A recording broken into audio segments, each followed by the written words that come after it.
मिळतात बाबा, मग पुढचं काही मला माहीत नाही. बरं, आम्हाला सुद्धा या महिन्यात आत्ता काल परवा आम्हाला पण 2,000 भेटले. भेटले की नाही? शेतकरी भेटले ना, अजून 50,000 भेटणार आहेत. इमानदार लोकांना 50,000 आणि बेईमानांना 2,00,000. कसा काय धंदा आहे? इमानदारीची किंमत कमी आहे, बेईमानाची किंमत जास्त आहे. लक्षात ठेवा, कारण एक कलियुग आहे. विठाला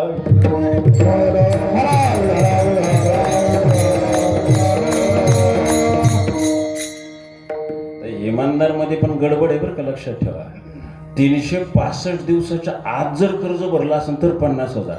66 दिवस जरी झाले तुम्ही इमानदारही नाही बेईमानही नाही. हा म्हणजे असं एकदा आम्ही लटकलो होतो, सगळे याद्या पाहिल्या. म्हणले साहेबाला, म्हणलं आमची नावं काय नाही बा. म्हणले 2 दिवस वादार झाले तुमचे. म्हणलं आम्हाला बेईमानामध्ये तरी धरा. म्हणले नाही, त्याच्यातही धरता येत नाही, याच्यातही धरता येत नाही. थोडक्यात काय म्हणजे इमानदारी साबित करायला फार महत्व आहे. लक्षात ठेवा, फार कष्ट घ्यावे लागतात. बेईमानी साबित करायला काही नाही.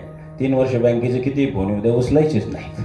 नोटीस आलं तरी घ्यायचं नाही, झाली बेईमानी सिद्ध. त्याला काय. पण इमानदारीला इमानदारच म्हटलं. लक्षात ठेवा, तुम्ही भले आपल्याला लाभ कमी मिळेल, पण कोणत्याही बँकेत गेल्यानंतर आपल्याला सन्मानाने साहेब आतमध्ये या म्हणतो. आणि हे बुडवण्याला पाहिलं का, म्हणजे काय आलं तोंड दाखवायला, आहे की नाही? ही इज्जत असते. म्हणून भले लक्षात घ्या, बेईमानाची इज्जत त्याच्या परीने आणि इमानदार माणसाची, इज्जतदार माणसाची इज्जत ही समाजात असते. लक्षात ठेवा.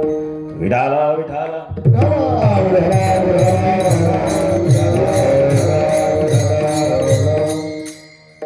सरकार कर्जमाफी करते, सरकार कोणाची तरी कॉपी करते. कोणाची कॉपी केली सांगू तुम्हाला? सन 1629 ते 1630 सलग 2 वर्षाचा महाराष्ट्राला दुष्काळ होता. किती वर्षाचा? 2 वर्षाचा. एखादा दुष्काळ पचवणं अवघड आहे हो. 2 वर्षाचा दुष्काळ सोपी गोष्ट आहे का? काय हालत झाली असेल लोकांची. महाराष्ट्राचा इतिहास असं सांगतो की झाडांना पानं राहिली नव्हती. पानं सुद्धा खाली माणसाने, खायलाच काही राहिलं नाही. शेवटी जनावरं मारून खाली. करणार काय? जगलं तर पाहिजे. काही लोक तुकोबरायांकडे गेले, म्हटले महाराज, औंदाच्या वर्षी आम्ही काही तुमची कर्ज फेडू शकत नाही. तुकोबराय म्हणाले, कसले कर्ज? म्हणले, तुमच्या भावाने वडिलांनी आमचे कर्ज खतं लिहून घेतलेले, गहाण खतं लिहून घेतलेले आहेत. महाराज म्हणाले, भगवंताकडे जाण्याच्या माझ्या मार्गातला हा मोठा अडसर आहे.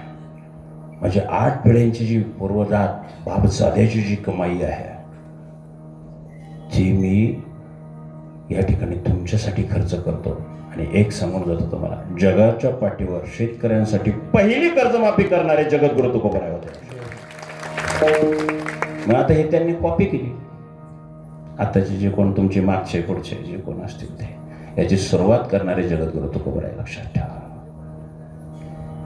बरं, याने शासनाच्या तिजोरीतून दिली आपल्याला. मी कुठल्या राजकीय पक्षाचा द्वेष करत नाही, कोणाचं समर्थन पण करत नाही. पण जो कोणी देणार असेल तो शासनाच्या तिजोरीतून देतो. तुकोबरायांनी शासनाची तिजोरी पाहिली का? नाही ना. बापजाद्याच्या तिजोरीतून खर्च केला. लक्षात ठेवा. काय हिंमत आहे याच्यावर कोणाला हरकत घ्यायची? घेऊ शकतो कोणी? सरकारच्या कर्जमाफीवर हरकती चालू आहेत. म्हटलं काय करायचं ते बाबा, निदान 25-30 तारखेपर्यंत डिक्लेअर करा, नाही तर लोकांना भरता येईन आणि ठेवता येईन अशी परिस्थिती लोक व्हायला, आहे की नाही? पण मार्च महिना आता जवळजवळ शेवटचे दिवस आले की आपल्याला चिंता लागून राहते की नाही. मागच्या वर्षी असं झालं, पर 30 तारीख उजाडेपर्यंत लोक थांबली आणि 31 तारखेला लाईन लावू पैसे भरले लोक, आहे की नाही? तर म्हटलं जे काय करायचं ते वेळेत करा. तुकोबरायांनी नुसतं सांगितलं नाही, माफीच करून टाकली. सांगण्याचं तात्पर्य एवढंच, सामान्य माणसं आणि संत याच्यामधला हाच मोठा फरक आहे. लक्षात ठेवा. विठाला विठाला.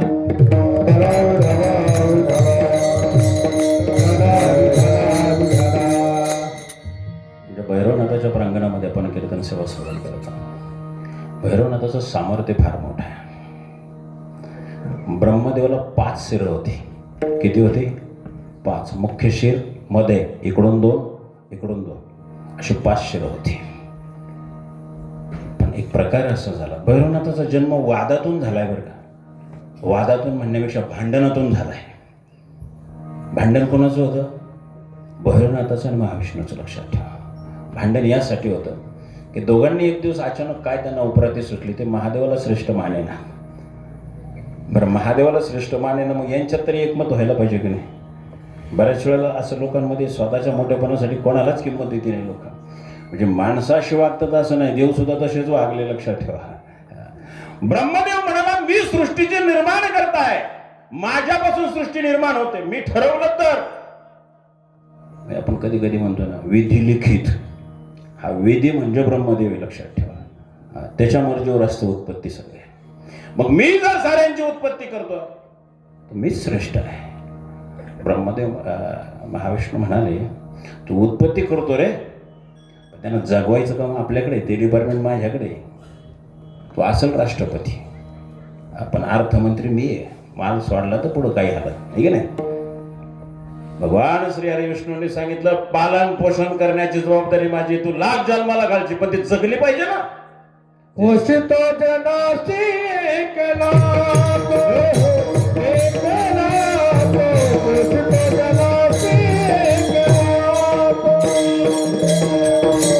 पोषितो जगाची एकला पोषितो जगाची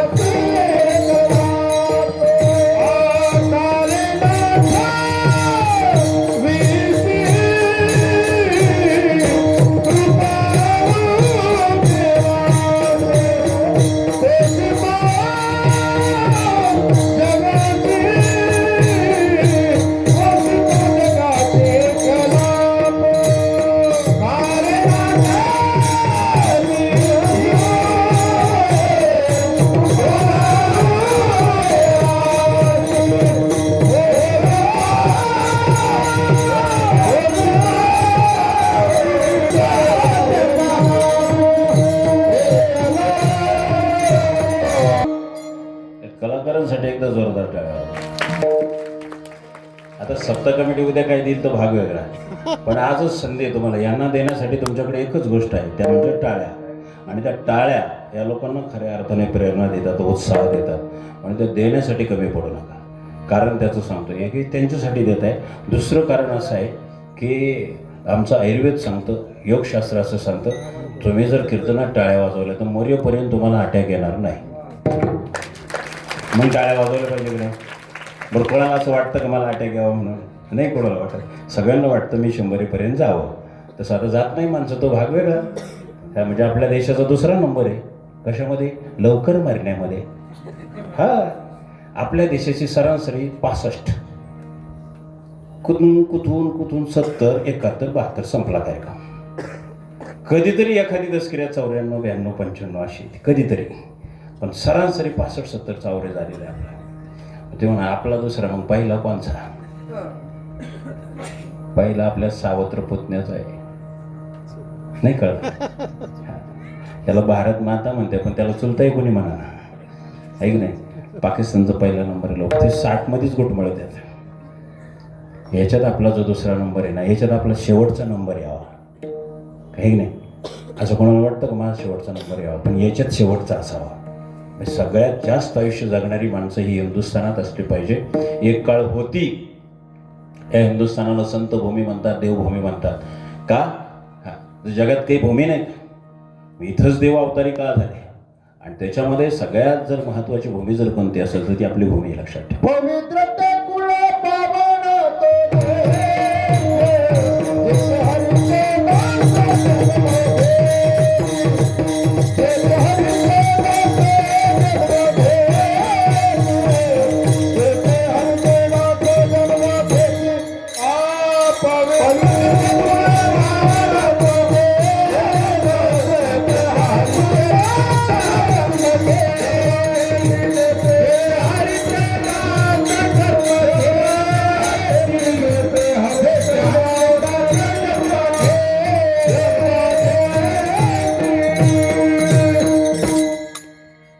पवित्र भूमी आहे, पावन भूमी आहे. म्हणून सरपंच सुद्धा कीर्तनाला बसतो, उद्योगपती सुद्धा कीर्तनाला बसतात, डिपार्टमेंटचे अधिकारी कीर्तनाला बसतात. आणि बऱ्याच वेळेस सरपंच तिकडं चुनाला येत असतो. कोणचं कीर्तन आहे काही नाही, बस सप्ताह चाललाय, सरपंचालाच माहीत नसतं. आपल्या गावात सरपंचासारखी माणसं कीर्तनाला बसतात. कारण अशोकरावांसारखा शिवभक्त मी पाहिला नाही. का सांगतो, तुमची कोणाची स्टेटस काय असेल मला माहित नाही, पण आठवड्यातून एकदा का होईना छत्रपतींच्या 20 स्टेटस मी त्यांचं पाहतो. वडगावरून बाळासाहेब आले तिथं. आवड आहे, परमार्थाची आवड असली पाहिजे. आवड असल्यावर सवड मिळते. आवडच नाही तर सवड करून व्हायची. रातपाळी करून माणूस इथं आलाय बा, आणि परत तिथून गेलं का परत ड्युटी. आवड आहे म्हणून सवड आहे, लक्षात ठेवा. नाही तर मोरद्या दिवसभर एसटी, रातचं डोळं फोडायचं, परत एसटीत जायचं. बरं त्यातल्या त्यात म्हणजे 4-5 गाड्या बदलीत आलो, मग एसटी ते काही झोपायला मिळलं नाही. पण आवड महत्त्वाची आहे, लक्षात घ्या. परमार्थाची ज्याला आवड आहे, ज्याला परमार्थाची आवड आहे त्याच्यासाठी देवाला सुद्धा सवड आहे, लक्षात ठेवा. उगाच देव कोणाच्यासाठी सवड काढायला मोकळा नाही, लक्षात ठेवा. नाही तर म्हणजे गेलो ना 7 दिवस सप्त्याला, उरलेल्या दिवसात काय मंदिरात तरी फिरायला काय. अहो काय काय अशी मसनवाट्यात पोचली, मला माहिती आहे मसनवाटा इकडे, मसनवाट्यात पोचली पण देवळात आली नाही. मग ही जन्माला आली काय आणि मेली काय? काही फायदा आहे त्यांचा लोकांना? समाजाला, राष्ट्राला, धर्माला कशालाच फायदा नाही. ज्यांचं पूजन केलं आपण इथं, का पूजन होतं लक्षात ठेवा. जगात अनेक राजे महाराज झाले, पण जगाच्या पाठीवर एकच राजा वंदनीय ठरला, पूजनीय ठरला, तर राजाचं नाव आहे छत्रपती शिवाजी महाराज. बाकी कुठल्याही राज्याची पूजा होत नाही, वंदन होत नाही. पांडव देवाच्या विचाराने वागले तरी पांडवांची सुद्धा कोणी पूजा करत नाही. का करत नाही सांगा? पहिला मंडळ सांगू शकाल पांडवांची पूजा का होत नाही? त्याचं कारण एकच आहे, पांडवांना स्वतःच्या बायकोचं शिलाचं रक्षण करता आलं नाही. ही कमजोरी आहे पांडवांची. महाराजांनी अनेक स्त्रियांच्या शिलाचं रक्षण केलं, म्हणून हा राजा पूजनीय आहे. स्वकीयांच्या स्त्रियांचं रक्षण केलं यात नवल नाही हो. शत्रूच्या स्त्रीला सुद्धा आईच्या मापात तोलणारा राजा आहे. सोपी गोष्ट नाही, कोणालाही माणसं पोचत नाही. 400 वर्ष व्हायला फक्त 3 वर्ष राहिलेत. महाराजांच्या जन्माला 400 वर्ष व्हायला फक्त 3 वर्ष बाकी आहेत. अशोकराव 2030 साली महाराजांचं 400 वर्ष जन्माला पूर्ण होतात. 400 वर्षाचा कालखंड उलटेपर्यंत आम्ही महाराजांना विसरलो नाही. आम्ही त्यांच्या जन्मबद्दल म्हणून विसरलो नाही हा भाग कदाचित आपल्याला वाटेल, पण जग महाराजांना विसरू शकत नाही. कारण सांगतो तुम्हाला, या वर्षी 19 फेब्रुवारीला जी शिवजयंती झाली, तुम्ही आम्ही शिवजयंती केली यात नवल नाही, महाराष्ट्राने केली यात नवल नाही, हिंदुस्थानने केली याच्यात नवल नाही. विश्वातल्या 116 देशाने आमच्या राजाची जयंती साजरी केली. हा महाराष्ट्राच्या भूमीचा सगळ्यात मोठा गौरव आहे. उत्तर भारताला देवभूमी म्हटलं जातं, लक्षात ठेवा. पण या राष्ट्राला संत भूमेश्वरांची, वीरांची भूमी म्हटलं जातं, म्हणून या राज्याला महाराष्ट्र असं संबोधलं जातं. बाकी नाही कुठल्या राज्याला. देशाला राष्ट्र म्हटलं जातं, पण राज्याला राष्ट्र म्हणणे ही अपवाद जगातली पहिली घटना आहे की एका राज्याला महाराष्ट्र असं संबोधलं जातं. हे उगाच नाही, लक्षात ठेवा. कारण या भूमीमध्ये ज्ञानोबारांसारखं रत्न जन्माला आलं. वारकरी संप्रदायाच्या पायाची रचना केली आणि वारकरी संप्रदायाच्या कलशस्थानी जागा मिळवली. ते जगद्गुरु तुकोबराय ह्याच पुण्यनगरीतले 16 पाचव्या महाराष्ट्राच्या वरावर थैत्यात नाचत होते, डच होते, फिरंगी होते, पोर्तुगीज होते, जंजिऱ्याचा शक्ती होता. 20 शत्रूला महाराजांनी अंगावर घेतलं. किती जणांच्या बळावर? फक्त 10 मावळे बरोबर घेतले. महाराजांनी स्वराज्याची शपथ घेतली. अर्थात त्यावेळेला आपल्याच काही नादान लोकांनी महाराजांच्या कृत्यावर हास्यास्पद वचनं केली. महाराज म्हणाले, आज हसाल रे तुम्ही, मी तुमच्या नादी लागायला मोकळं नाही, पण एक दिवस हिंदवी स्वराज्य निर्माण करून दाखवेल. पण तुकोबरायांच्या भाषेत जर सांगायचं म्हणजे आज तुम्ही नावं ठेवाल, अरे धन्य मान्यवरी ह्या लोकी लोका, भाग्य आम्ही तुका देखीला. अरे शिवाजीराजा नसेल तेव्हा शिवाजीराजाची किंमत कळेल, आणि कळते आज, लक्षात ठेवा. सोपं काम नाही. आम्ही येतो मंदिरात, देवाला घालतो अभिषेक, पण जगा वेगळा अभिषेक महादेवाला घालणारा, स्वतःच्या रक्ताचा अभिषेक घातला छत्रपतींनी. पाण्याचा अभिषेक कोणी घालेल? रक्ताचा अभिषेक घातला. ते सोबत जे 10 मावळे होते ना, त्या रक्ताचा परिणाम एवढा झाला. ते काय आपल्यासारख्याची पूजा नाही 2-5 मिनिटाची. इतिहास सांगतो 2.25 तास अभिषेक सुरू होता आणि 2.25 तास अभिषेक सुरू असताना रक्ताची धार मात्र सतत सुरू होती.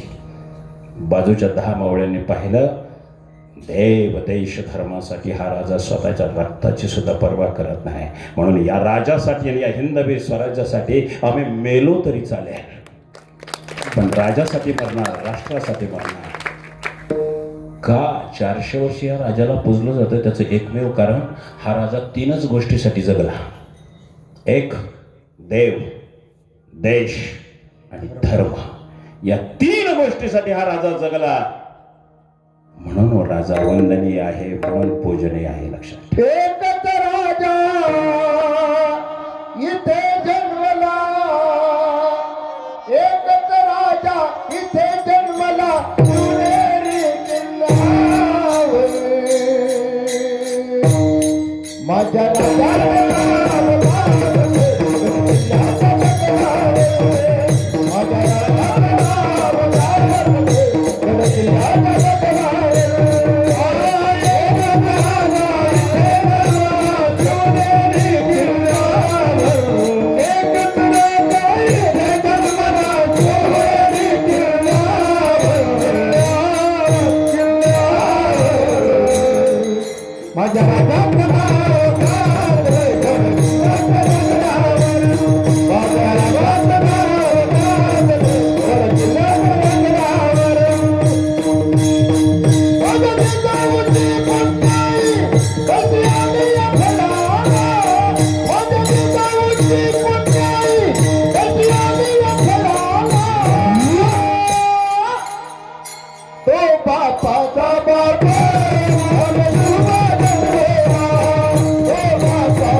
खरं सांगू तुम्हाला, आज जर महाराज स्वर्गातून या साकोरे गावाला जर पाहत असतील ना, महाराजांना सुद्धा आनंद वाटेल की माझे मावळे अजून मला स्मरणात ठेवतात.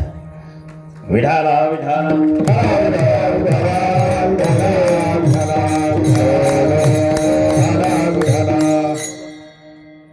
बघा,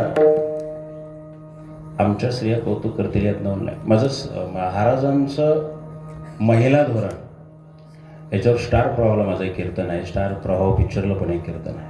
म्हणजे आम्ही किरण महाराजांना आम्ही याला बार्शीला कीर्तनाला गेलो होतो. शूटिंग होतं स्टार प्रवाहाचं. तर तिथे त्या चॅनलच्या एक महिला अधिकारी होत्या. त्यांनी त्यांचा एक सेवक माझ्याकडे पाठवला. म्हणजे तुम्हाला मॅडमनी बोलवलं आहे.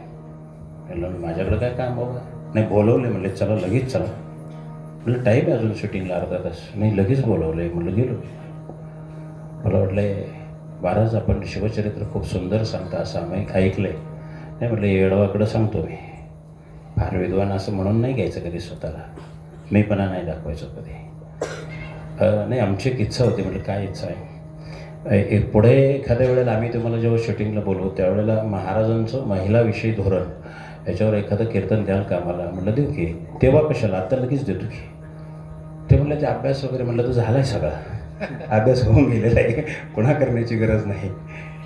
त्यावेळेला बऱ्याच घटना त्याच्यामध्ये मी सांगितलेल्या. कधी कधी लागतं ते स्टार प्रवाह पिक्चर वगैरे 2-3 चॅनलला ते लागतं.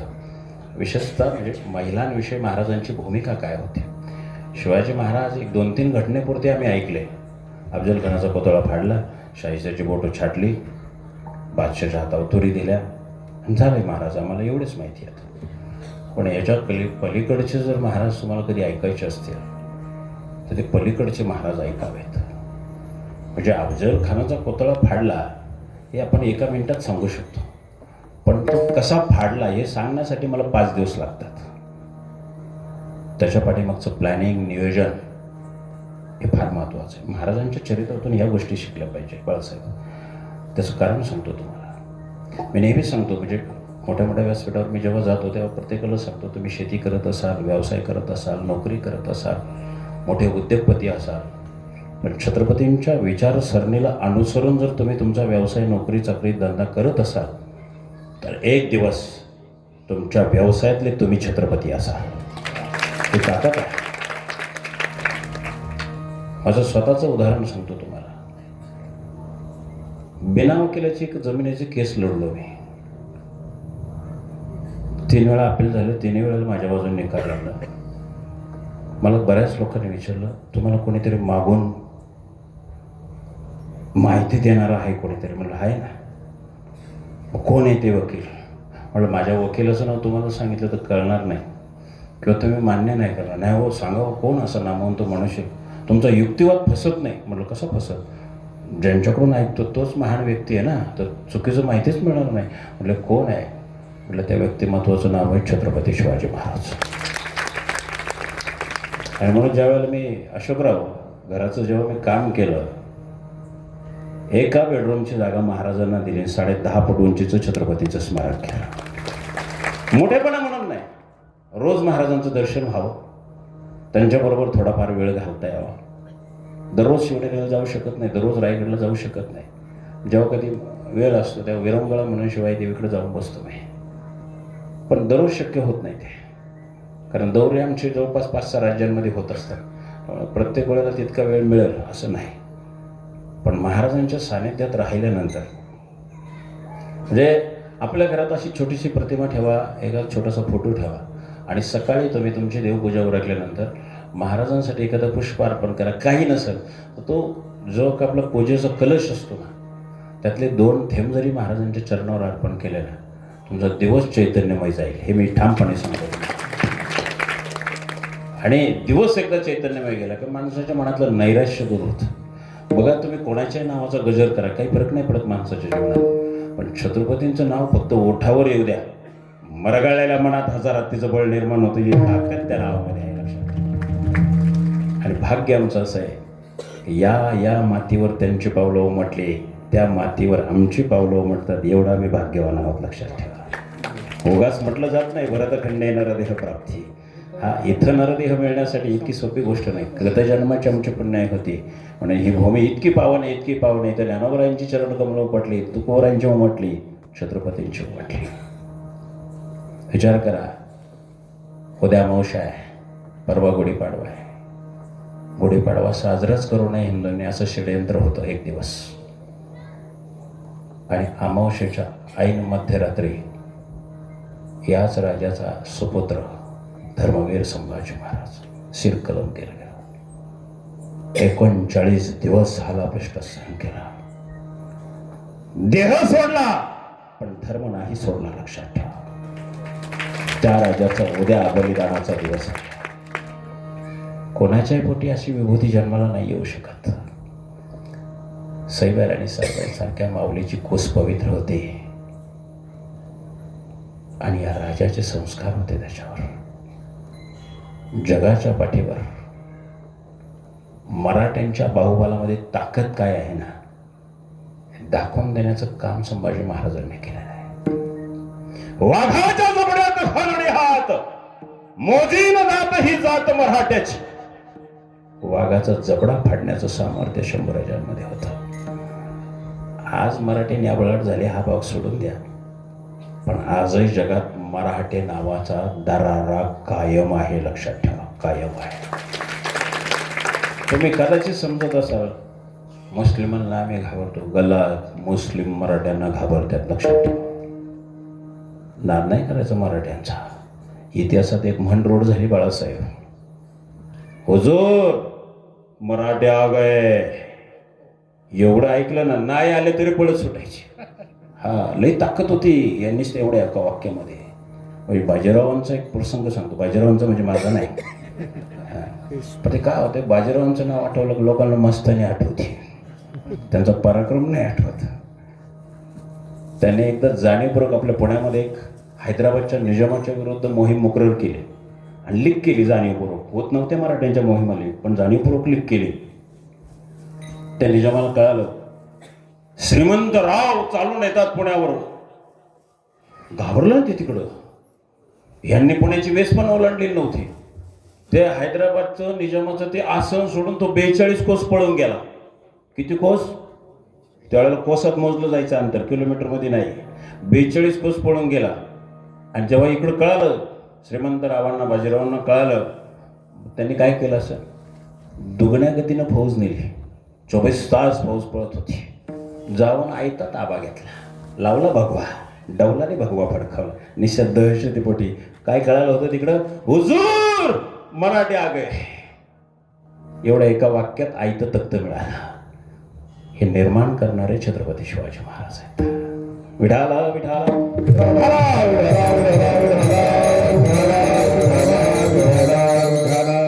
माझी अडचण अशी असते, भैरवनाथ सांगायचं आहे, छत्रपती सांगावे अशी बऱ्याच जणांची इच्छा असते. नवे नवे फोन पण येतात आणि पुन्हा अभंगही सोडवायचा आहे. आणि वेळ जेमतेम काहीतरी 1.25 तास असतो. या 1.25 तासात इतकं सगळं देणं थोडं कठीण जातं. थोडं सांभाळून घ्या. विठाला विठाला.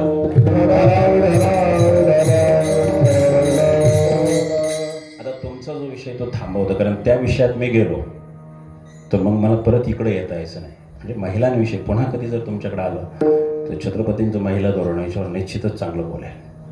आणि इतका आनंद वाटेल तुम्हाला की जे कधी कानावरच पडलं नाही तर तुमच्या कानावर पडेल.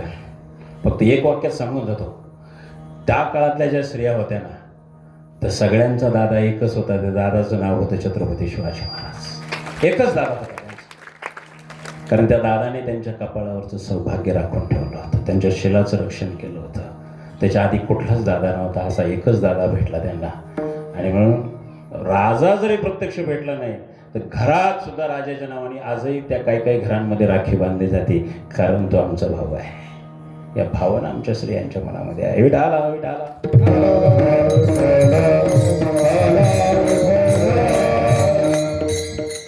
ब्रह्मदेवाचं आणि महाविष्णूचं भांडण आहे, तिथून आपण थोडं बाजूला गेलो होतो. महाविष्णूंनी सांगितलं, तू बली जन्माला घालत असेल रे, परवरिश करण्याची जबाबदारी माझी आहे. त्यामुळे तुझ्यापेक्षा मी श्रेष्ठ आहे.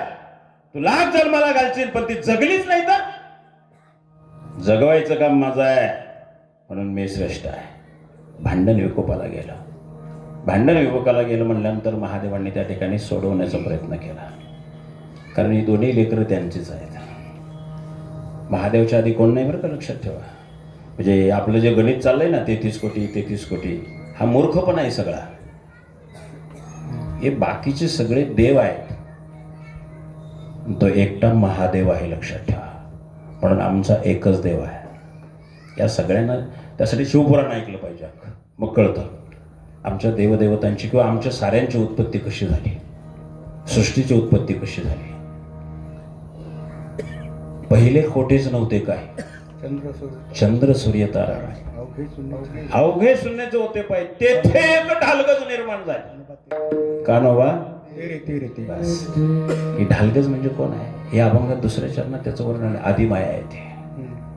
ती माया ती आदी आहे आणि हा आदी आहे, लक्षात ठेवा. हा आदिनाथ आहे, ते आदी माया आहे. त्यांच्या अगोदर कोणीच नाही. मग 33 कोटी का एकच? आता मला सांगा, 33 कोटी का एकच? एकच, लक्षात ठेवा. आपण ज्यांना शत्रू समजतो ना, ते सुद्धा महादेवाची पूजा करतात बरं का. मुस्लिम लोक सुद्धा महादेवाची पूजा करतात, फक्त ते जरा वेगळं बोलतात. एकलिंगजी काय म्हणतात? एकलिंगजी. बघा तुम्ही प्राचीन इतिहास ज्याने अभ्यासला असेल त्याच्यामध्ये ती वर्णनं येतात. मी कोणाची पूजा पाहायला गेलो नाही, मी इतिहास पाहून बोलतो, लक्षात ठेवा. आता बाळासाहेब, मी एक 8 दिवसापूर्वी दगडूशेठच्या व्यासपीठावर होतो. महाराजांच्या जीवनावर एक नवीन संशोधन झालेला ग्रंथ आला आहे. त्या ग्रंथाची किंमत आहे 4,500, वजन आहे 8 किलो. मला माझ्यासोबतचे लोक म्हणले, वाचणार कधी? म्हणलं 2 वर्षात. एवढा मोठा ग्रंथ वाचायचा सोपी गोष्ट नाही. पण महाराजांच्या बाबतीत काहीतरी मार्केटमध्ये संशोधन होऊन काहीतरी आलंय आणि त्यातल्या 4-2 ओळी नव्याने आपल्याला समाजाला सांगता आल्या पाहिजे.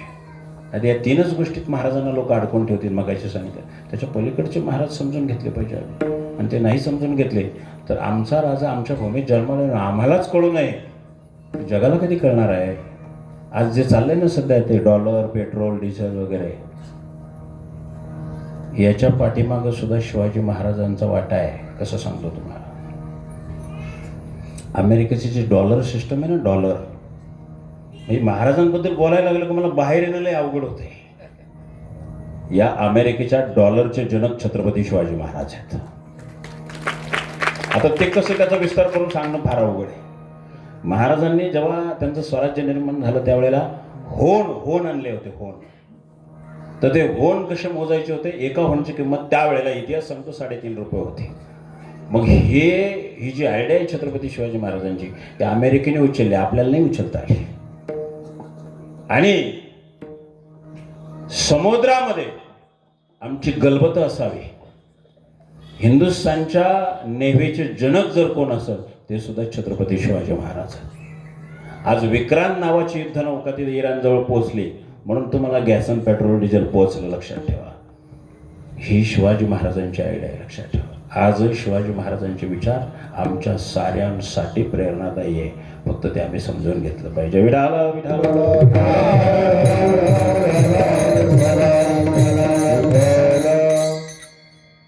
बघा, दोघांमध्ये खूप वाद झाला. वाद झाल्यानंतर महादेवांनी त्या ठिकाणी समजून सांगण्याचा प्रयत्न केला, पण या दोघांनी ऐकलं नाही. मीच ब्रह्मांडाचं धनी आहे. महादेव म्हणले ब्रह्मांड केवढं आहे हे तरी माहिती आहे का तुम्हाला? ते म्हणले असेल, पण ते आम्ही निर्माण केलेलंच ब्रह्मांड हे. महादेवाने सांगितलं एक ब्रह्मांड नाही, असे अनंत ब्रह्मांड आहेत. आणि त्या क्रोधातून दोघांचं भांडण असल्यानंतर माणसं क्रोधहीमान होतात. लक्षात ठेवा, ती समोरच्या सांगणाऱ्याच्या ऐकण्याच्या मनस्थितीत नसतात. ते म्हणून मी तू ही जिरवणार, तो म्हणतो मी तू ही जिरवणार. त्याचं दुसरं काही डोक्यातच नसते. आणि या जिरवाजिरवीच्या नादात दोघांकडूनही शिवाजींचा अपमान झाला. अपशब्द वापरले. मध्यस्थीला सुद्धा लोक काही सोडवाय गेलेले उलटं बोलतात. काही लोक म्हणजे माणसं बोलतात यात मला हे दोघं जण पण बोलले. पण त्या रागातून, महादेवांच्या रागातून भैरवनाथाची उत्पत्ती झाली. लक्षात ठेवा. आणि भैरवनाथात एकच सुद्धा या दोघांनी महादेवांचा उद्धार केला. त्यांना ते सहन झालं नाही. आता जन्माला आले त्यांच्या हातात काय हत्यार होतं का? कोणाच्या भैरवनाथाच्या हत्यार होतं का? काही नव्हतं. पण रागाच्या भरात ज्या मुखातून ब्रह्मदेव बोलला होता त्या मुखाचं डाव्या हाताच्या करंगळीच्या नखाने मुख उडवलं. लक्षात ठेवा, ताकद बघा किती आहे. डाव्या हाताच्या करंगळीच्या नखाने. आपण कवर आहे कुऱ्हाडीचं ठोकं टाकत बसलो तर तुटायचं नाही, पण एका करंगळीच्या नखाने शिर उडवलं. 5 शिराचा ब्रह्मदेव 4 वर आणला. एका बाजून 2, एका बाजून 1च. ब्रह्महत्या लागली तर पुढचा बराचसा भाग आहे. लक्षात ठेवा, मला फक्त ताकद सांगायची आहे, सामर्थ्य सांगायचे आहे. आणि म्हणून एक लक्षात ठेवा, आम्ही सगळे हिंदू आहोत ना. हिंदू आहे म्हणल्यानंतर आपल्या घरात देवघराला काय म्हणता तुम्ही? देवारा. गपे देवाऱ्या असं भांडण झालं म्हणता का नाही? देवारा नाही म्हणायचं, देवघर म्हणायचं. लक्षात ठेवा. आता आज ज्यांनी पूजा केली असेल त्यांनी हातवर करा बरं. तुमच्या घरात पुरुष नाही का देव पूजा करायला? त्यांना का रजे उठले का तुम्ही? दमद्या उद्यापासून करा. ते बाहेर गेलं तर तुम्ही करायची. यांना का निसं भाकरी जोडाय ठेवलं का? त्यांना पण पूजा तुम्ही करू नका असं माझं बिलकुल म्हणणं नाही बरं का. तुम्ही पण करा, पण कुलदैवतेची पूजा प्रथम पुरुषाने करावं, नंतर स्त्रीने करावं. आणि असे कटाळवाने जर आपली कारभारी असते म्हणा भाकरच नाही देणार, पूजा कर पहिली, थापणारच नाही भाकर म्हणायच्या तर. आता मला जेवढ्यांनी हातवर केले तेवढ्यांनी फक्त एक सांगा, भैरवनाथाचा टाक तुमच्या देवघरात किती नंबरला ठेवला? 2 नंबर, 2 नंबर, 2 नंबर. सगळे 2 नंबरवालेच आहे तिथं. 2 नंबर. एक सांगतो तुम्हाला, भैरवनाथ ही रक्षण करते देवता आहे. आणि रक्षकाची दादा 2 नंबर आणि 4 नंबरला नसते. लक्षात ठेवा, रक्षक हा 1 नंबरला असतो. देवघर जर तुमचं योग्य जागेवर असेल, योग्य जागा कोणती देवघराची माहिती तुम्हाला? कोणता कोपरा असतो? ईशान्य. मग ईशान्य कोपऱ्यात जर तुमचं देवघर असेल तर तुम्ही जेव्हा देवपूजेला बसाल तेव्हा तुमचं मुख कुठं असणार आहे? सूर्यमुखी बसणार आहात तुम्ही, म्हणजे दिशा तुमची पूर्व असणार आहे. मग जर तुम्ही ह्या सगळ्या गोष्टी जर तुमच्या बरोबर असतील तर देवपूजेला बसल्यानंतर उजव्या हाताला प्रथम क्रमांकाने कोणाला ठेवायचं? भैरवनाथाला. तुमच्या घरावर कधी चुकून सुद्धा संकट येणार नाही. पण जर का त्यांची जागा बदलली तर ते म्हणणार माझ्या जागेवर मला ठेवलं नाही. बघा, जो संरक्षक असतो, सिक्युरिटी गार्ड असतो, आपण ज्याला ठेवतो त्याला गेटमध्ये ठेवतो का घराच्या आत ठेवतो? गेटवर असतो का नाही? म्हणजे ती त्यांची जागा आहे, ती दिशा आहे त्यांची. त्यांची जागा त्यांना घ्या. त्यांना क्षेत्रपाळ असं म्हटलं जातं, लक्षात ठेवा.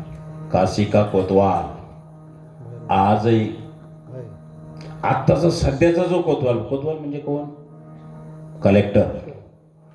काशीला ज्या कलेक्टरची बदली होती तो चार्ज घ्यायच्या अगोदर पहिला या कोतवालाला भेटायला जातो. आजही परंपरा आहे बरं का ती, लक्षात ठेवा. कलेक्टर असला तरी कुठे जातो? भैरवनाथाच्या मंदिरात. तिथून चार्ज घेतो पहिला, मग ते पुढचे. हे लेखापडीतला चार्ज नाही, त्या चार्जला लय. आणि त्याने कोणत्या कलेक्टरने तिथं न जाता चार्ज घेऊ द्या, आता परत घरीच नाही जायचा. हा ताकद नाही मोठी. मी ताकदीबद्दल बोलतोय, लक्षात घ्या. इतकं सोपं नाही ते. उज्जैनला कोण कोण गेलं? उज्जैनला बऱ्यापैकी राहिल्याने एकदा जा आणि भैरवनाथाला काय देते ते एकदा पहा. काय देते भैरवनाथाला? बोला ना जरा, खरं बोलावं कीर्तन, खरं बोला. फक्त उज्जैनलाच देतात, लक्षात ठेवा. इथं आणून तो कुटाणा करू नका, नाही तर म्हणजे आम्ही तिथं पाहिलं चालला इकडे घेऊन, असा मूर्खपणा करायचा नाही. मग तिथंच का देतात हे पण महत्वाचं आहे ना. दक्ष प्रजापतीचा आणि शिवगणांचा ज्या वेळेला वाद झाला त्यावेळेला त्या दक्ष प्रजापतीने महादेवांना, शिवगणांना खूप सारे शाप दिलेले आहेत. त्या शापातलं एक शाप असा आहे की तुम्ही व्यसनी व्हाल, मादक पदार्थ सेवन कराल. तर त्यावेळेला मला पार्ट असा आहे, हा आदिनाथ आहे, महादेव आदिनाथ आहे, त्याला शाप बाधत नाही. पण त्याचा शाप खोटा होऊ नये म्हणून महादेवाने तो शाप स्वीकारायचं ठरवलं आणि भांग घेतली. भैरवनाथ तिथं आले. आम्ही असताना तो शाप तुम्ही घेऊ नये, तो आम्ही घेतो. ही घटना घडली उज्जैनला. म्हणून फक्त उज्जैनच्याच भैरवनाथाला मादक द्रव्य नैवेद्यामध्ये दिलं जातं, इतर ठिकाणी कुठेही नाही. तो बावळटपणा आपण करायचा नाही. मग कोणी असं म्हणाल मग भैरवनाथाला लागते, मग आम्ही घेतलं नाही, काय झालं? तुझी अवकात आहे का? तुझ्या नाकाने शर्ट नाही फाटायचं बघ, गर्दन नाही लांबची गोष्ट. मग महादेवाने भांग पेली. महादेव विष पण पेतो, जरा पिऊन बघ ना थोडंसं, हे की नाही? महादेवच्या गळ्यात वासुकी आहे, जरा एखादं किडूक तरी गळ्यात घालून बघ, जरा बघायचं, अनुभव घ्यायला काय हरकत आहे. महादेवाची बरोबरी करतो, लाज नाही वाटत? काय काय अशी बिलंदर लोक आहेत. शिवाजी महाराजांनी मस्त किल्ले घेतले बरं का. शिवनेरी जिंकता नाही आला, पाराव बसून शिवनेरी जिंकता नाही आला. म्हणलं तू ग्रामपंचायतीला निवडून आला आहे कधी? नाही म्हणलं, राहिलो होते एकदा बाबा, डिपॉझिट जप्त झाला. अरे तुला ग्रामपंचायत जिंकता येईन आणि शिवाजीराजेची बरोबरी करतो, चुना लावलो. अवकात काय आपली, कोणाबद्दल बोलतोय याचा आपण विचार केला पाहिजे की नको? विडाला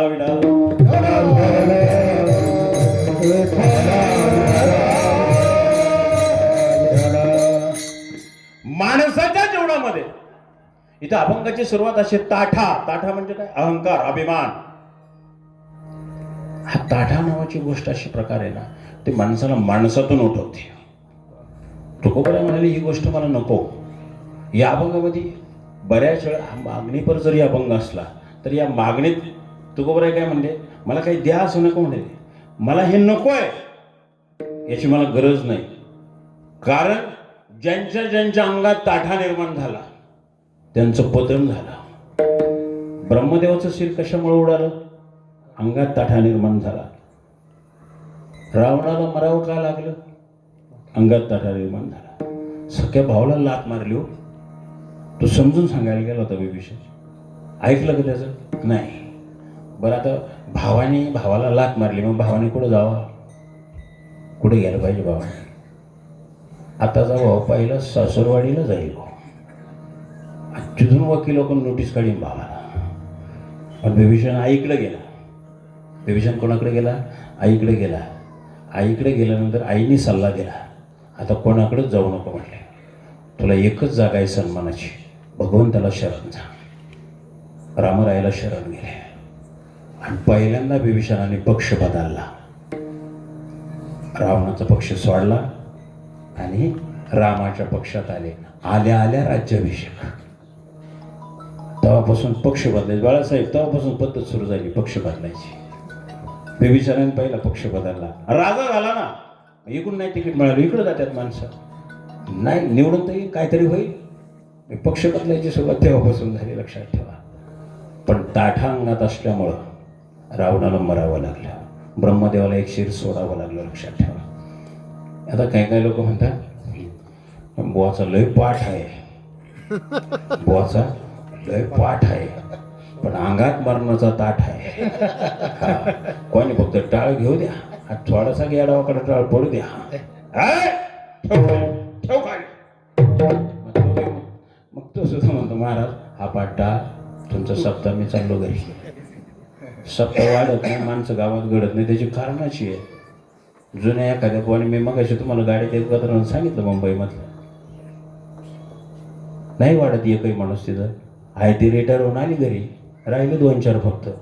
बंद पडायला आला सप्ताह, पण दुसरी काही यांना सहन होती नाही.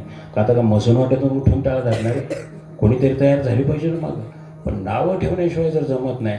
अरे लाख पाठा असेल पण तुझ्या अंगातला जर ताठा गेला नाही तर पाठ्याला सुद्धा किंमत नाही.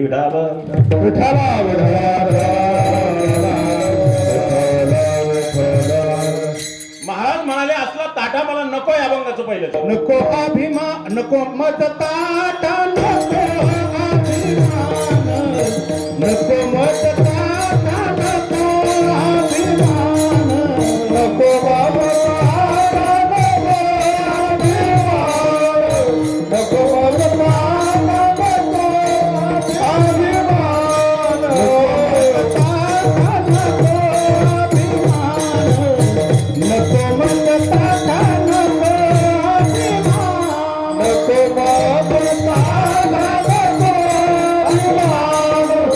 नको बाबा ताटा, नको अभिमान. तुझी नशीना होतो जीव, तुझी नशीना होतो जीव, तुला हे माया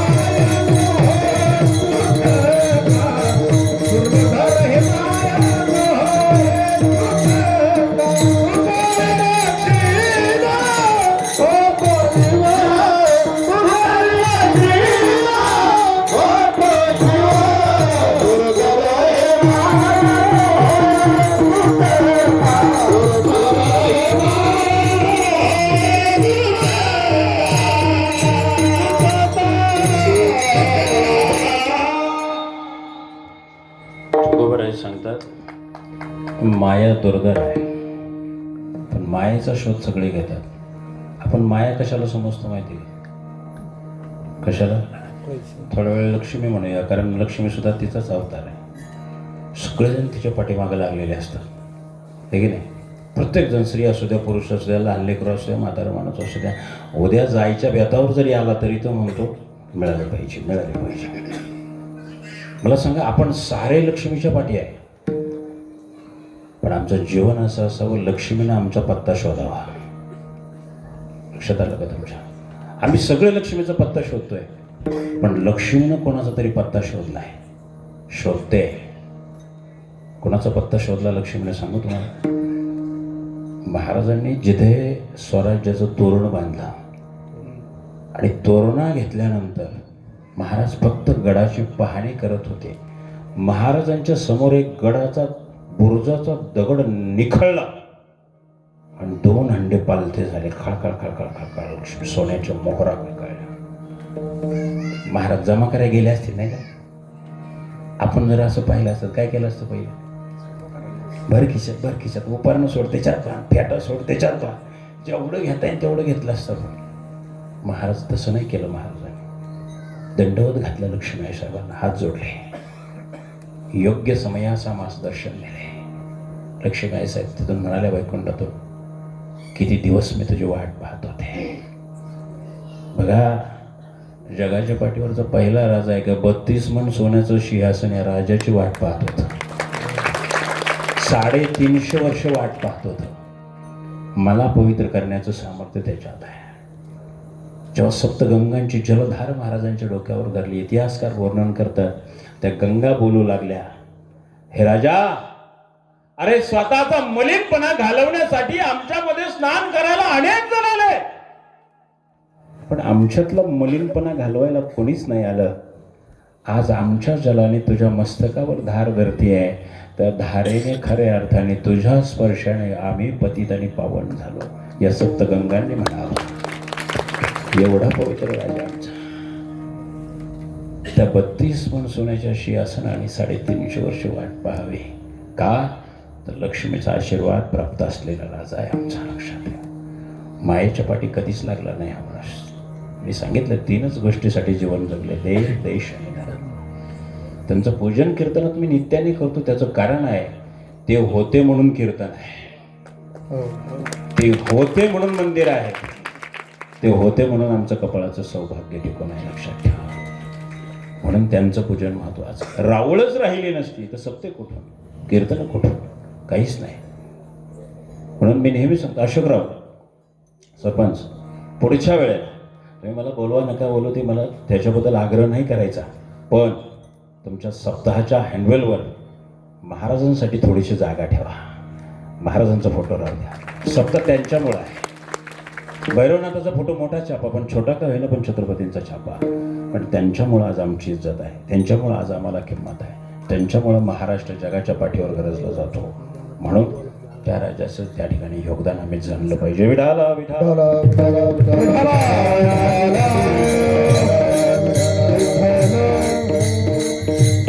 त्या राजाच्या चरणातून आम्ही ही गोष्ट शिकली पाहिजे की आमचा सुद्धा लक्ष्मीने पत्ता शोधला पाहिजे. पण त्यासाठी आम्हाला 3 गोष्टीसाठी जगावं लागेल. देवासाठी जगावं लागेल, राष्ट्रासाठी जगावं लागेल आणि स्वधर्मासाठी सुद्धा जगावं लागेल. लक्षात ठेवा. एक वेळ प्रसंग आला होता महाराजांच्या जीवनात, कुटुंब की धर्म की राष्ट्र. कशाचा विचार केला महाराजांनी? कुटुंब सोडलं, राष्ट्राचा विचार केला, धर्माचा विचार केला, देवाचा विचार केला. अफजल खान आला होता आणि महाराज संभाजीराजे छोटे आई आई म्हणून लेकरू टाव फोडत होतं. सईबाई साहेब मृत्यूच्या यातना सहन करत होत्या. काय करावं? बायकोला हकीम वैद्यांकडे घेऊन जावं, लेकराची भूक भागत नाही म्हणून कोणाची व्यवस्था करावी. काही केलं नाही महाराजांनी. बायको सोडली, मुलगा सोडला, पण स्वराज्यावर देव देश धर्मावर आलेलं संकट निर्दाळन करण्यासाठी हा राजा हातात भवानी संसारी घेऊन प्रतापगडाच्या दिशेने राजगड सोडून वाटचाल करू लागला. कुटुंबाची निवड केली नाही, राष्ट्राची निवड केली. लक्षात ठेवा. हे वेगळे पण आहे शिवाजी महाराजांचं. विठाला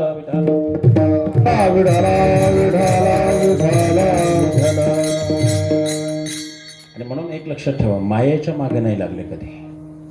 तुका म्हणे लाशी माया नाचवी, माणसाला माया नाचवते. लक्षात ठेवा. माया म्हणजे त्याचा अर्थ तुम्हाला सांगितलाय. पैशासाठी माणसं कोणत्याही थरावर जायला तयार होत आहे. म्हणजे काय? थोडक्यात माणसाला नाचवलं जातं. हे तुकोबर आहे, सांगतात, मी नाही सांगत. पण ती सोडली तर कोणासाठी कोणी नाचणार नाही. नाचणारीला सुद्धा पैशावरच नाचवती. लक्षात ठेवा. पैसे नसेल तर ती नाचल का? आणा तमाशान पैसेच देऊ नका, जमल का? नाही ना. पैशावर नाचलं जातं, पैशावर ताग घालवला जातो. हे डोळ्यात एकच उदाहरण आहे. लक्षात ठेवा. पण लक्ष्मी नावाची गोष्ट सहज प्राप्त होत नाही. म्हणून आपण बघा, तुम्ही कधी कधी लक्ष्मी चंचल आहे. का चंचल आहे? तिला अनुरूप आमचं आचरणच नाही. किती दिवस कपाटात तुम्ही बंडल ठेवा, एकदा फक्त बाहेर येऊ द्या, तो बंडल परत कपाटात जात नाही. का जातोय? आणि खरं सांगू, कपाटात ठेवावं का? ती कोणाची तरी अर्धांगिनी आहे आणि तिला कपाटात कोंडून ठेवता कुलूप लावून. ज्याच्या अर्धांगिनी त्याला कळलं, त्याला काही आनंद वाटेल का? त्या नारायणाला आनंद वाटेल? माझ्या बायकोला कपाटात कोंडून ठेवता. थोडीशी ग्लास शरम नावाची काही गोष्ट आहे की नाही? पण उद्यापासून कुलूप लावाल काय? मी काही येणार नाही तुमच्या घरी. आमच्या खोडी त्या बदलणार नाही, आम्ही ठेवणारच. पण आता बरं झालंय, आधुनिक शोध लागला. आता कपाटात ठेवायची गरज नाही. मोबाईलच पैसे आहेत लोकांचे. बटन दाबलं का गेले, बटन दाबलं का आले. म्हणजे आता कपाटाची गरज फारशी राहिली नाही. राहिलं फक्त आता बँकेच्या तिजोऱ्या, बाकीचं संपलंय. कदाचित ही नारायणाचीच उत्पत्ती असावी. माझ्या बायकोला किती दिवस कोंडून ठेवता, आता मुक्तपणे तरी श्वास घेतलाय. म्हणून लक्ष्मी आता बऱ्यापैकी मोबाईलमध्ये थांबती, आहे की नाही? जवळ बटन दाबीत नाही तर तर थांबते. बटन दाबल्यावर मग जाते तिच्या मार्गाने. देवी ढाला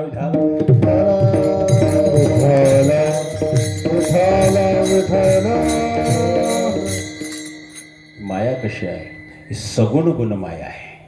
माया कशी आहे? सगुण गुण माया, सगुण गुण माया, आली कोल्हाटीन खेळाया आली कोल्हाटीन खेळाया आली कोल्हाटीन खेळाया आली कोल्हाटीन खेळाया आली कोल्हाटीन खेळाया आली कोल्हाटीन खेळाया आली कोल्हाटीन खेळाया सगुण गुणा माया सगुण गुणा माया सगुण गुणा माया सगुण गुणा माया सगुण गुणा माया सगुण गुणा माया आली कोल्हाटीन खेळाया आली कोल्हाटीन खेळाया आली कोल्हाटीन खेळाया आली कोल्हाटीन खेळाया आली कोल्हाटीन खेळाया आली कोल्हाटीन खेळाया आली कोल्हाटीन खेळाया आली कोल्हाटीन खेळाया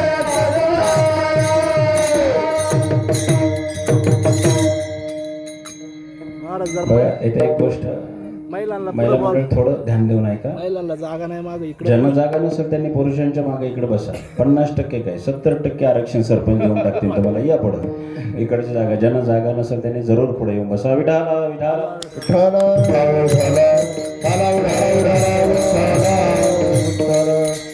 बघा बायकांमध्ये जर कधी भांडणं झाली ना जरा लांब उभं राहून ऐकायची अशी वस्तू आहे. त्याच्यात तुम्ही एक शिवी घालता. इकडची तिकडचीला घालील किंवा तिकडची इकडचीला घालील. काय म्हणते कोल्हाटणे म्हणते की नाही म्हणू नका. आतापर्यंत म्हणले असं ठीक आहे. कोणाचं नाव आहे हे नाव कोण आता ऐकलं नाही तुम्ही. हे आदिमाचं नाव आहे. पाहणं आता आदिशक्तीचा उद्धार करू नका. लक्षात आलं का. दुसऱ्या परवडेल त्याशिवाय द्या पण असल्याशिवाय देऊ नका. आजच्या कीर्तनात एवढं घेऊन जावं. विठाला विठाला.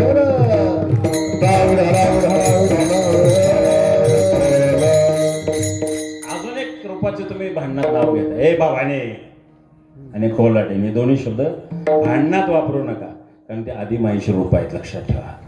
आदिमायाची कृपा व्हावी सगळ्यांना वाटतं पण कोप व्हावा असं कोणाला वाटतं का. नाही वाटत. मग या दोन नावाचा उद्धार करू नका. लक्षात ठेवा. भांडणाने बाकीच्या कोणत्याही शब्दांचा प्रयोग करा त्याला काय आचारसंहिता नाही पण याला मात्र धर्माची आचारसंहिता. एवढं लक्षात ठेवा. विठाला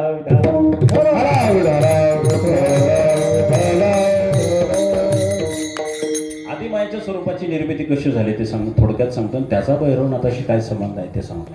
वेळ जर थोडं पुढं गेला तर थोडं सांभाळून घ्या कारण अर्ध्यात थांबवणं. तसं मी शॉर्टकटच सांगणार आहे लांबवणार नाही. कारण तसं म्हणजे भैरवनाथ ऐकणं एका कीर्तनाची गोष्ट नाही आहे. भैरवनाथ स्वतंत्र चरित्रकथा ऐकली पाहिजे. भैरवनाथ मुळात असं दैवत आहे की त्यांचे स्वतंत्र ग्रंथ नाही आहेत. मी जेव्हा भैरवनाथाच्या कथा करायला लागलो मला 7-8 पुराणाचा धांडोळा घ्यावा लागला आणि त्यासाठी 6-7 महिने सातत्याने अभ्यास करावा लागला. तेव्हा कुठेतरी भैरवनाथाचं चरित्र बऱ्यापैकी उपलब्ध झालं. पुन्हा आणखीन म्हणजे पहिली कथा मी चाकणला केली. पोलीस स्टेशनच्या शेजारी भैरवनाथाचं मंदिर आहे पहा चाकणमध्ये. ते म्हणजे 40 वर्ष सप्ताह झाला आहे. लई बाबा बदलले पण भैरवनाथाचा भर अजून कळाला नाही आम्हाला. आणि ते सगळे आले 2 गाड्या भरून घेऊन आले माझ्या घरी आणि म्हटलं मग हे मला कशाला सांगतो. म्हटलं तुम्हाला सांगायचे म्हणून तर आलो आहे. आम्हाला भैरवनाथाची कथा करायची पण म्हटलं आपल्याकडे वेळच नाही भाऊ. नाही म्हटलं करावं लागेल. म्हटलं मला 6-7 महिन्याचा वेळ पाहिजे तर मी कथा घेतो अन्यथा घेणार. म्हणले आमच्या सतत 6.5 महिन्यांनी. मग म्हणलं जुळत आहे. तर ते सगळ्या 6-7 पुराणांचा धांडोळा घ्यावा लागला. खूप सारं चिंतन बसवावं लागलं. ते सगळं झाल्यावर आता कथेमध्ये दररोजच्या कथेमध्ये किमान 4-5 वेळा गायन करावं लागतं. आता गायनाला काय द्यायचं बाबा भैरवनाथाच्या ह्याच्या. मग पुन्हा आणखीन 1 महिनाभर काम केलं आणि जवळपास 23 गीतं लिहिली भैरवनाथावर मी. किती 23 गीतं लिहिली. आणि उद्या संभाजी महाराजांचं बलिदान आहे तुम्हाला माहिती आहे. बलिदान महोत्सव पण उद्याचा शेवटचा दिवस आहे. 2008 का 9 साली मला वाटतं पहिली महाराष्ट्रातली पहिली कथा जी संभाजीराजांची कथा असेल ती. कथा केल्यानंतर चरित्रनायकाची आरती घ्यायची. आरतीच नाही घेणार कशी. बाबासाहेब पुरंदरेंना जाऊन भेटलो. मिलिंद एकबोटेंना जाऊन भेटलो. म्हटलं अहो मी महाराजांची कथा करतोय पण आरती उपलब्ध नाही. मला दोघांनी सांगितलं कुठेही शोध घेऊ नका आहेच नाही. तुमचं महाराजांच्या चरित्राचा एवढा तुमचा अभ्यास आहे तुम्ही स्वतः आरतीची रचना करा. मी त्या आरतीची रचना 7 वेळा केली. मला काही ती पटेना. 8व्यांदा उठलो वडूला गेलो समाधीवर नतमस्तक झालो आणि महाराजांना विनंती केली मी अनन्य भावाने शरण आलो आहे. तुमची आरती माझ्या लेखणीतून उतरावी त्यासाठी माझ्या लेखणीमध्ये तुम्ही उतरावं एवढी माझी इच्छा आहे. आणि 8व्यांदा जी आरती लिहिली ती अप्रतिम झाली आणि बाबासाहेब पुरंदरेला मिलिंद एकबोट्यांना तेवढा ती सादर केली मी. ते म्हणजे एक अक्षर पण बदलू नका, जशीच्या तशी स्वरबद्ध करा. आत्ता जरी तुम्ही मोबाईलवर सर्च केली संभाजी महाराजांची आरती तर तुम्हाला लगेच पाहायला भेटेल. आणि सर्वदूर जगाच्या पाठीवर हीच आरती म्हटली जाते. हा बाजीराव महाराजांच्या शब्दांचा सन्मान नाही, आंबेगावच्या एका सुपुत्राचा सन्मान आहे, लक्षात. आणि आज उद्या जेवढ्यांना ती आरती यूट्यूबला पाहून जेवढ्यांपर्यंत लोकांपर्यंत पोहोचवता येईल, मी लिहिले म्हणून पोचू नका, ती आमच्या राजाची आरती आहे म्हणून पोचवा सगळ्यांपर्यंत. उद्या वडूला तुळापूरला जरी गेला तरी तिथे सुद्धा हीच आरती म्हटली जाते. त्या लोकांनी माझा स्पेशल सन्मान ठेवला. म्हणलं मी सन्मानासाठी हे केलं नाही, मला राजांसाठी काहीतरी करता आलं याचा मला आनंद आहे. आणि म्हणून त्या शिवाजी राजाचा संभाजी महाराजांचा उद्या बलिदान मास आहे, बलिदानाचा शेवटचा दिवस आहे. तुम्ही कोणाला तरी उद्याचं कीर्तन दिलं होतं, त्यांनी मला फोन केला, म्हणजे माझ्या जागेवर काला करा. म्हटलं मी केला असता, पण संभाजी महाराजांच्या समाधीला मानवंदना द्यायला गेली 25 वर्षाची माझी परंपरा ती उद्या खंडित होईल, म्हणून मी जागरचं कीर्तन करतोय ते तसंच राहू द्या, काही बदलू नका. का? 25 वर्षाचा खंड पडा. त्यांचं बलिदान मी शेवटच्या बलिदान नाही सांगणार, पण त्यांचे जवान छाटल्यानंतर जे इतिहासात पण तुम्हाला सापडणार नाही पुढं, तेवढं सांगणारे फक्त आता मला आधी माया सांगायची आहे. जर राहिला वेळ तर त्या विषयावर मी बोलेन. विठाला विठाला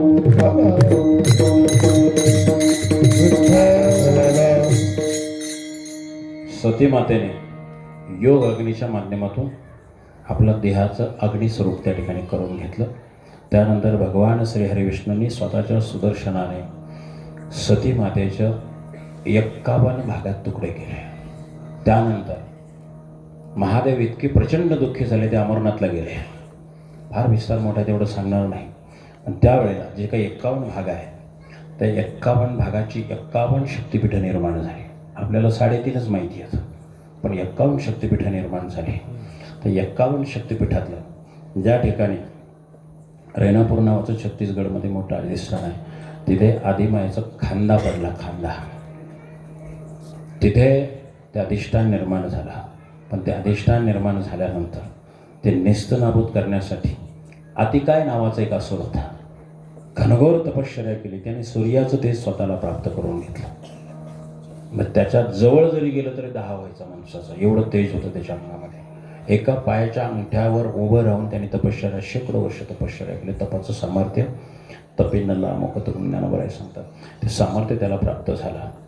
आणि त्या सामर्थ्याच्या बळावर त्याने पहिल्यांदा स्वर्गावर आक्रमण केलं, इंद्राला कैद केला. इंद्राने शेवटी त्याचं वज्र फेकलं, ते वज्र गिळून टाकलं त्याने. त्या वज्राचा सुद्धा काही प्रभाव झाला नाही. आणि स्वर्ग ज्याच्या ताब्यात आलं त्याच्यात त्रैलोक्य ताब्यात यायला वेळ लागत नाही, त्रैलोक्याचा स्वामी झाला. पण त्याच्या एक गोष्ट लक्षात आली, सुतपक नावाचा एक प्रजापती होता त्यावेळेला. तो महादेवाचा निश्चिम भक्त होता. तर त्याने बऱ्याच ठिकाणी लोकांना सांगितलं, पूजा बंद करा, माझी पूजा सुरू करा. ती प्रजा आहे, शेवटी प्रजा म्हणले आमच्या राजाने जर तुझी पूजा केली तर आम्ही तुझी पूजा करू. हा त्याच्याकडे गेला, त्याला सांगितलं महादेवाची पूजा बंद करा. तो म्हणला मी मरण, पण मी महादेवाची पूजा करू. मी आयुष्यभर माझ्या पिढीचा, माझ्या खानदानाने एकाच देवाला पूजले आणि तो निस्ता देव नाही, तो महादेव. मी त्यालाच पूजेन, दुसऱ्याला पूजणार नाही.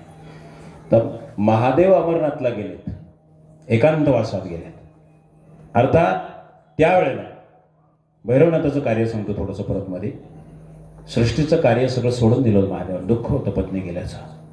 मग अष्टभैरवांची निर्मिती केली आणि अष्टभैरवांना सांगितलं या सृष्टीच्या 8 दिशांचं रक्षण कोणी करायचंय?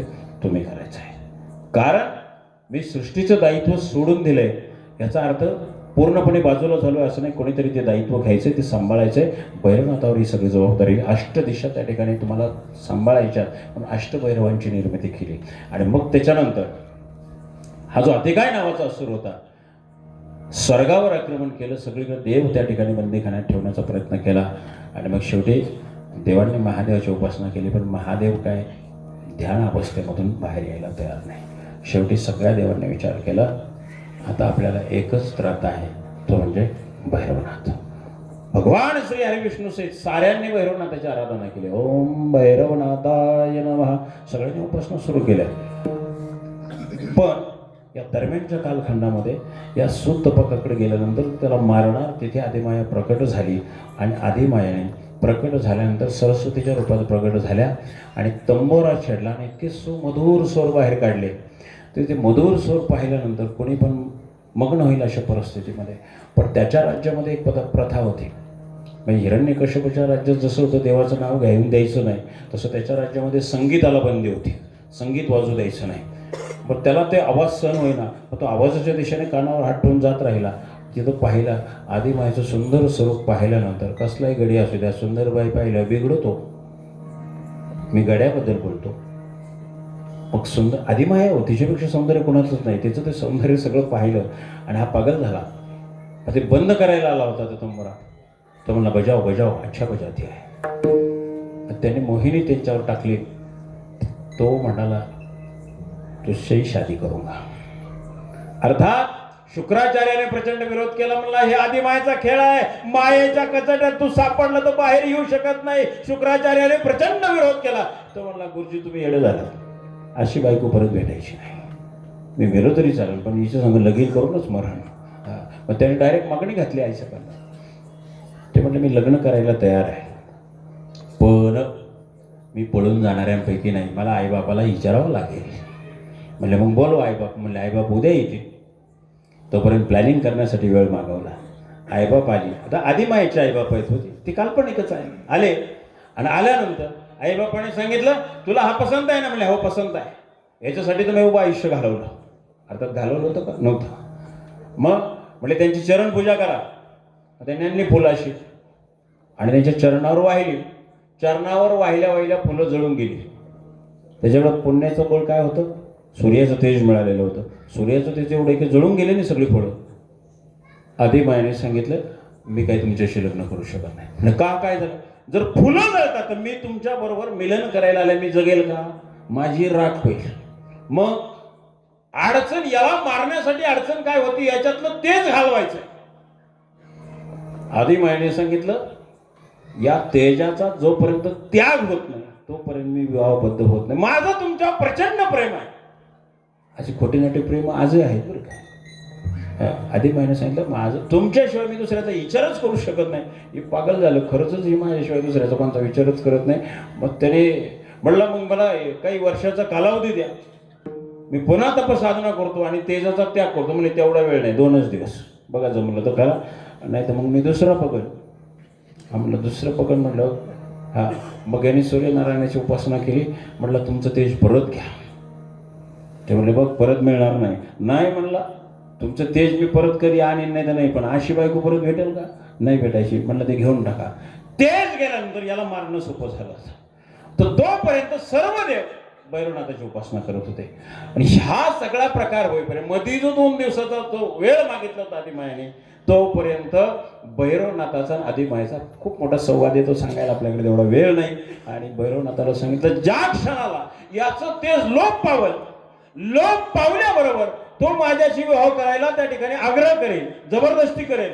ते होण्याच्या आत तुम्ही येऊन त्याला युद्धाला लाल करायचं.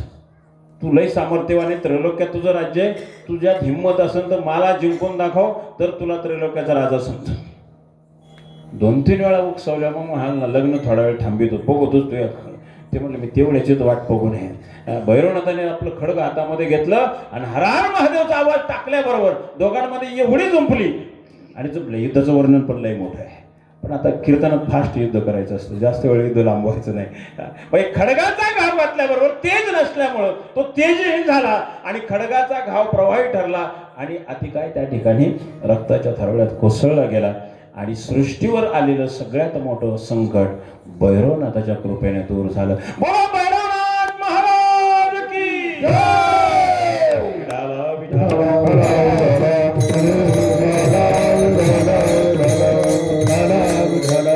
शेवटचे 10 मिनिटं राहिले, भजन करूया. विठोबा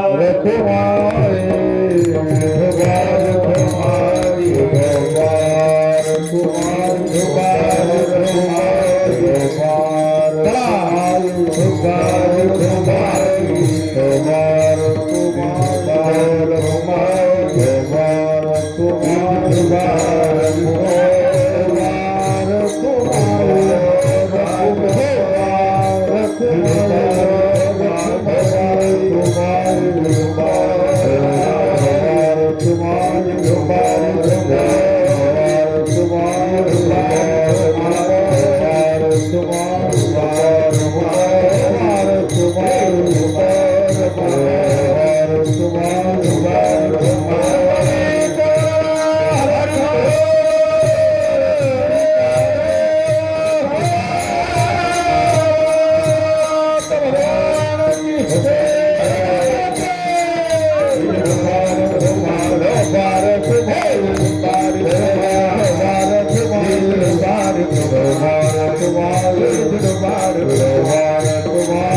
दरबार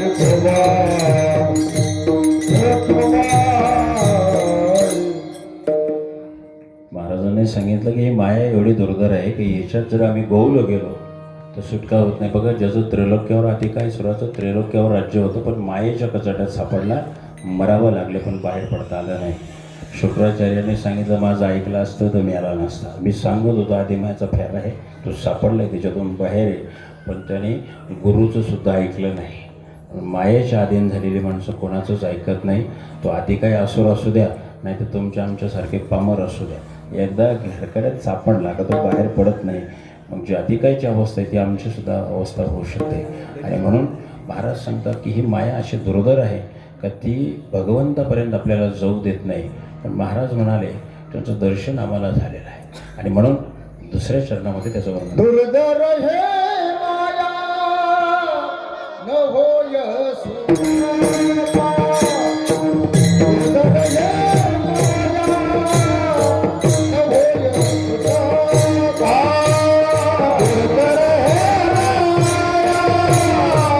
माया सुखा. दुर्धर हे न होय सुखा.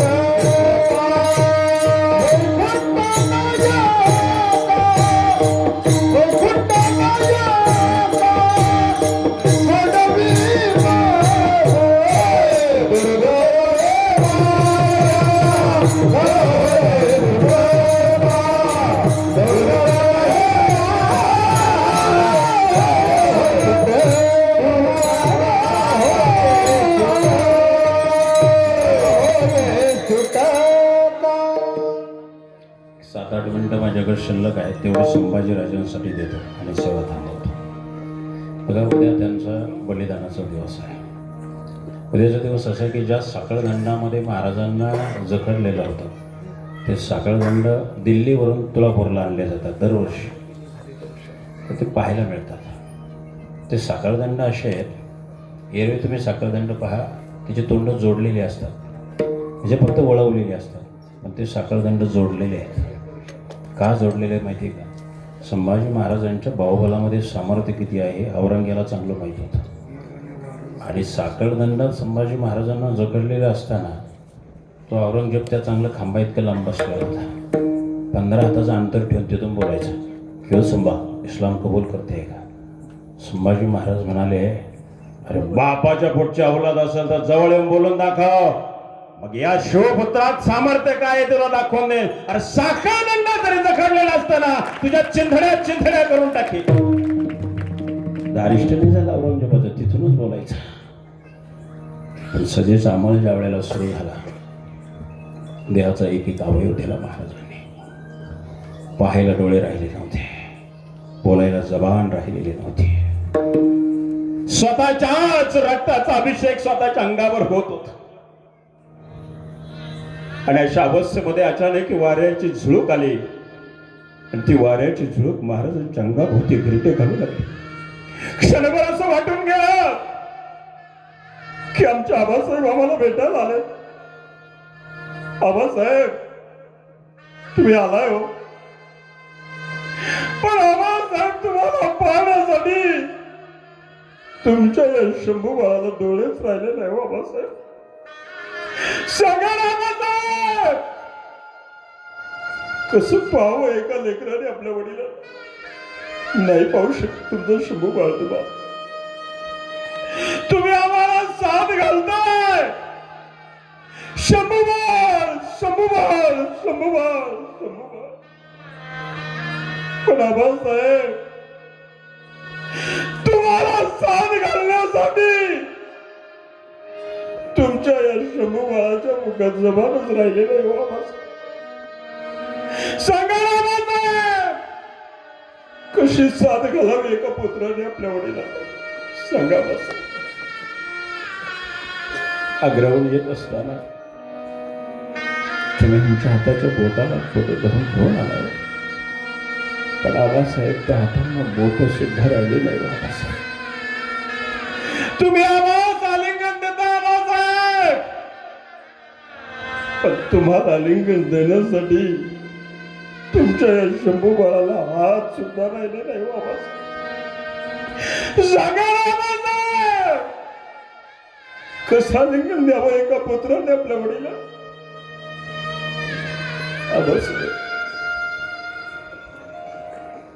देव देश धर्मासाठी कसं जगावं आपण दुनियेला शिकवलं बाबासाहेब. पण बाबासाहेब,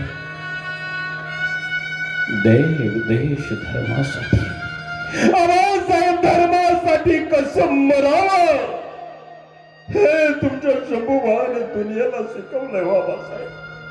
हे तुमच्या शंभूभावाने दुनियेला शिकवलंय बाबासाहेब.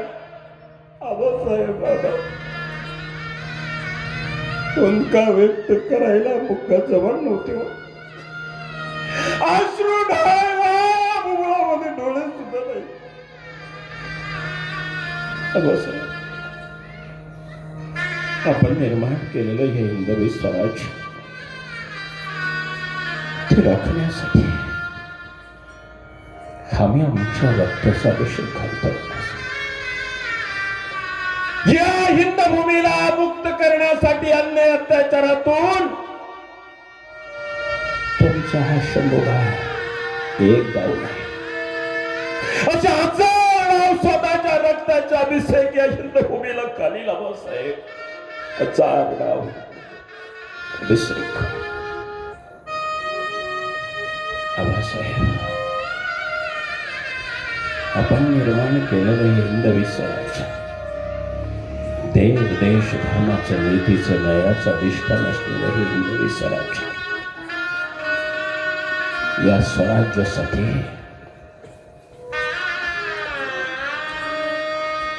आम्ही आग्र्यात वचन दिलं होतं तुम्हाला. महाराज ज्यावेळेला आग्र्यातून निघाले, मथुरेमध्ये आले, 9 वर्षाचे होतो तेव्हा तुम्ही आमच्याकडून एक वचन घेतलं होतं आणि आम्ही म्हणालो होतो, बाबासाहेब, स्वराज्यासाठी शत्रूच्या मुलखातच काय आहे.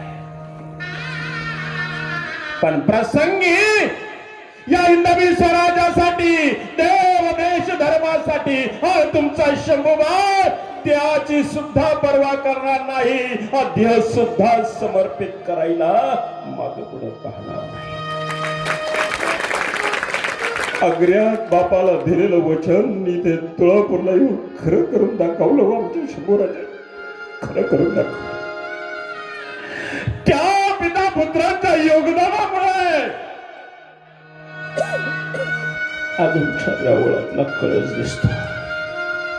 रावळातल्या मूर्त्या दर्शनासाठी होता आणि आमच्या संतांनी निर्माण केलेली ही कीर्तन परंपरा या पिता पुत्रांच्या त्यागातून टिकली आहे. म्हणून त्या संभाजी राजांसाठी उद्या अंतिम दिवस असेल, तुम्ही आम्ही सलाम करावा यात नवल नाही हो. तो काळ आला होता, अनेकांचे प्राण हरण करणारा तो काळ होता.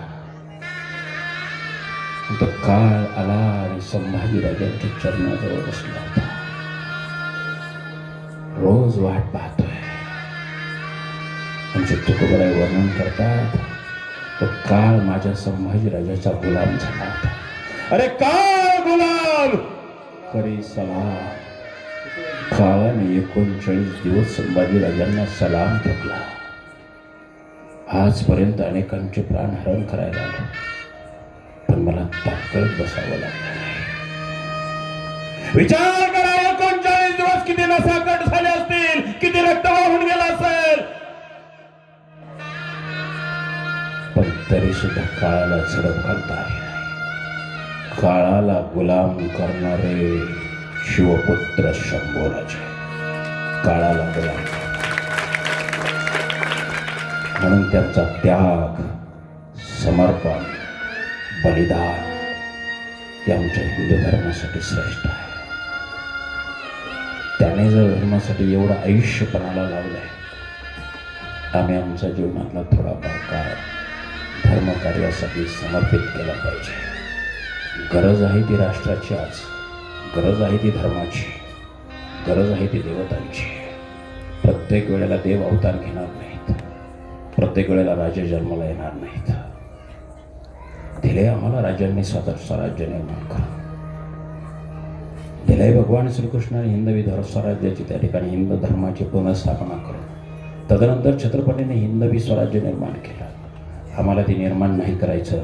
आम्हाला निर्माण केलेलं फक्त राखायचं आहे आणि पुढच्या पिढीपर्यंत ते पोहोचवायचं आहे. जर यात आपण कमनशिबी ठरलो तर पुढची पिढी आपल्याला शिव्याशाप दिल्याशिवाय राहणार नाही. त्यांचं ठरलं आहे 2035 साली आम्हाला इस्लाम राष्ट्र करायचं आहे. आमचं काहीच ठरलेलं नाही. नवे तसे दस्तावेज बिहारमध्ये पोलीस डिपार्टमेंटच्या हस्तगत झालेले आहेत. रितसर त्यांचं प्लॅनिंग सुरू आहे. या बदल्यात आमचं काय?